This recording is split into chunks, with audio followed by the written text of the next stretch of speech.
How would you feel if you were fined for parking in your own street? Probably like these neighbours do. They're not happy, but either are the Garbos, trying to do their job.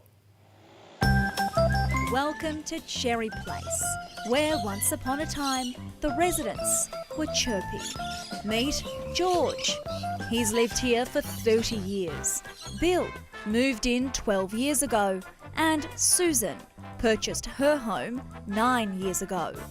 These residents say they've lived peacefully in this cul-de-sac until last month. Now council is causing havoc for everyone. We've never had an issue with parking the whole 9 years that we've lived here. But what about the poor old Garbo? We're trying to do a service. The Garbos claim they struggled to make the tight turn in this cul-de-sac in southwestern Sydney. So last month, council put up 4 no parking signs, stopping these residents from parking on their street out the front of their homes during rubbish collection hours. One Saturday morning I was here working on the boat, and then all of a sudden a ute pulled up and started putting signs up. Bill Barrick says council's parking signs are a load of rubbish, and he's taken it upon himself to fight the good fight on behalf of the entire street. We were told they're going to consult with us, and when I spoke to them they said maybe we can organise to put the bins on the one side of the cul-de-sac. Truck drives in, reverses out and that. Nothing ever happened. It was like their way or the highway. Shortly after the no parking signs went up, Bill found a warning fine on his boat, which he says he's parked on the street in front of his home for 11 years. My biggest issue is the boat. I can put everything else on the driveway. As you can see, there's a jet ski and a car in the garage. There's 2 cars missing at the moment. Where do I put the boat? And Bill's not alone. His neighbours also think it's a trashy move by council. It's this house we're building 91. We go in. That's a very long time. Have you ever had an issue with parking before? No. First time in 30 years. Yeah. I think it's pathetic, to be honest. It was a real surprise when about 3 weeks ago they actually installed these signs. We're the only street in the whole neighbourhood that has the signs, and we don't understand why. Residents in this cul-de-sac are no longer allowed to park their cars between 1 a.m. and 11 a.m. every Monday.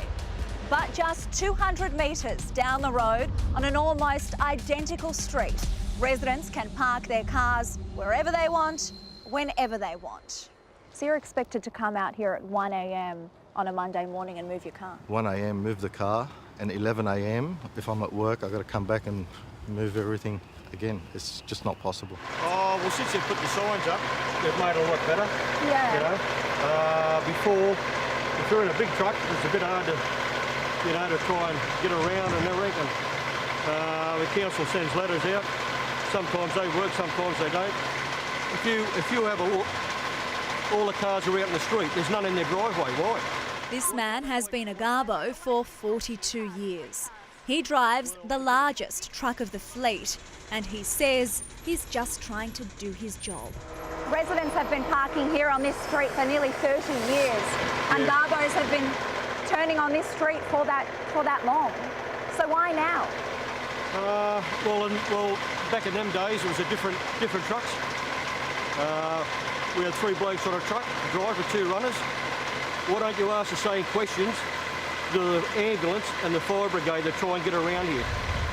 The Garbo responsible for picking up the recycling wasn't in the mood to chat, driving straight past us and skipping the cul-de-sac. At least he waved. We spoke to the Garbos this morning as they picked up your rubbish, and they said that there's just not enough room. That sometimes cars are parked right there in the middle of the cul-de-sac where they can't turn around. Is that true? Look, there's been situations where someone stayed over someone's house. But Bill says that's very rare.